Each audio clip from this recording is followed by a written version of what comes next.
유엔이 한국의 지난 문재인 정부 시절 벌어졌던 탈북민 강제 북송 문제를 정면으로 다루면서 탈북민을 강제로 추방하지 말고 강제 송환 금지 원칙을 보장할 것을 권고했습니다. 탈북민 입국 조사 과정에서 인권을 보장해야 한다는 점도 강조했습니다. 김영건 기자가 보도합니다.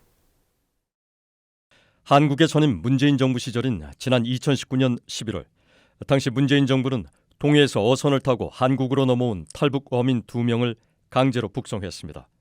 이들은 판문점에서 북한으로 가지 않으려고 끝까지 저항했지만 소용이 없었습니다. 당시 문재인 정부는 이들이 동료 선원 16명을 살해한 흉악범으로 망명의 진정성이 의심된다며 입국 닷새 만에 북한으로 추방했다고 밝혔습니다.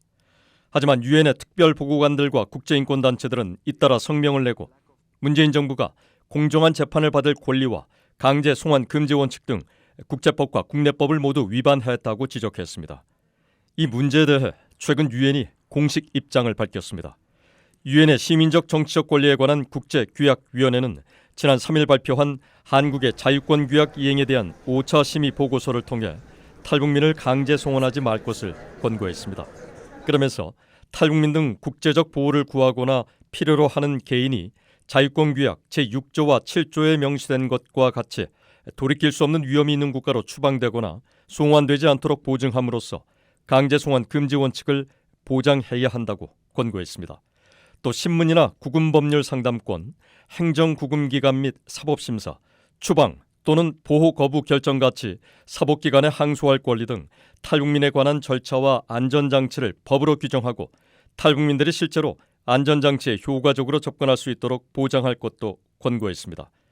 앞서 한국은 지난달 유엔 시민적 정치적 관리에 관한 국제규약위원회로부터 제5차 심의를 받았고 위원회는 심의 보고서를 통해 한국 당국이 탈북민 입국 조사 과정에서 인권을 보장해야 한다고 권고했습니다. 또 탈북민이 한국 도착 즉시 구금되고 있는 문제와 탈북민 보호 및 정착 지원 관련 법률 시행령의 예외 조항으로 인해 최대 90일을 초과해 구금될 수 있는 문제, 독립적 법률 자문을 받을 권리가 보장되지 않는 문제 등 자유권 규약 침해에 대해 우려를 표하면서 탈북민이 가능한 한 최단 기간 구금되도록 할 것을 권고했습니다.